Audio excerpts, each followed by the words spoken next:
So how did the idea behind Hydrow come about? It's so not rocket science. I mean, it's kind of embarrassing.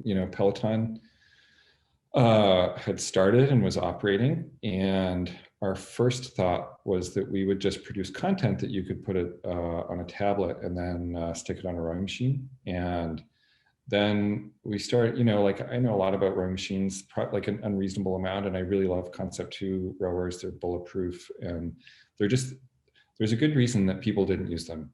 Nobody knows how, and they're made to be boring. Like they are specifically made as like a personality test to be boring. And there was a big opportunity.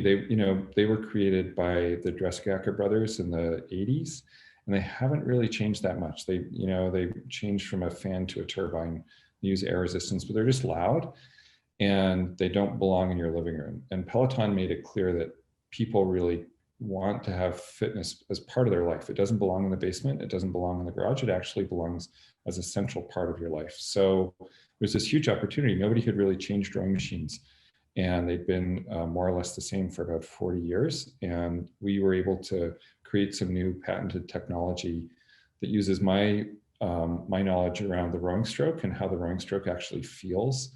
And we can translate that using a computer algorithm into the right feeling for the machine.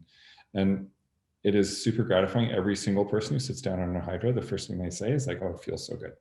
And it does have this really natural resistance, and it's all generated by a computer algorithm. It's like a Tesla. We can update the algorithm over time so that the machine itself will deliver new features, even though it's not moving from your home. It just delivers new features over the Wi-Fi.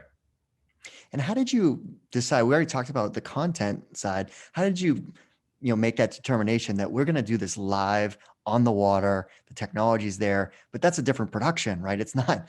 I mean, it's doable, but it's not simple. It's actually, and it is genuinely like really hard.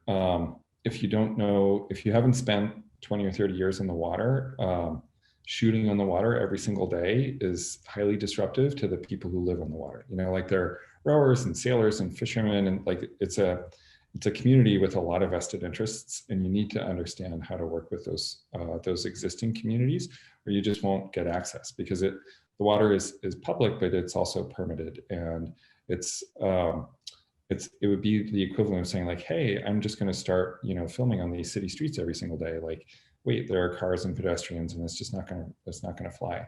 So it is a really hard environment, but I think for us, the driving factor was that it's just so beautiful. And to capture there's this piece about synchronicity in rowing. So when you're in a boat, you're moving, you experience rhythm, and you experience it with your whole body. And rhythm is this incredibly powerful thing for humans. Like the driving force behind music is that 4 on the floor rhythm, quoting Quincy Jones, everybody's favorite. And so you get to experience that in a visceral way, moving with another human being. And it goes right, into your, like right at the base of your brain. It's something that you don't even think about. You feel it in a really basic way. And it's like scratching an itch that you didn't know you had. And it's one of the reasons that rowers are all, part of this crazy committed tribe.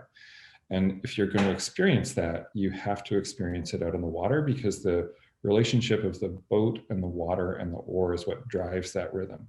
And so for people to experience that at home, we have to originate out on the water. You can't start on a rowing machine. You have to start with the water.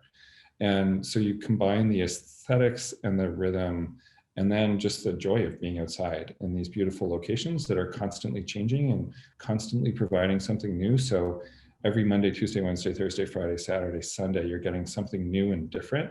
It became, even though it was really hard and quite expensive, it became a complete no-brainer. If we were really going to capture the value of rowing and deliver it to people, then that experience was critical to transmit from where it starts, which is out, on the Charles River. Well, I hope you enjoyed this video. At VentureFizz, our mission is to share the stories of companies, their people, and culture. So if you're interested in more interviews with founders and executives in the tech industry, make sure you click on the subscribe button. Thanks so much for watching.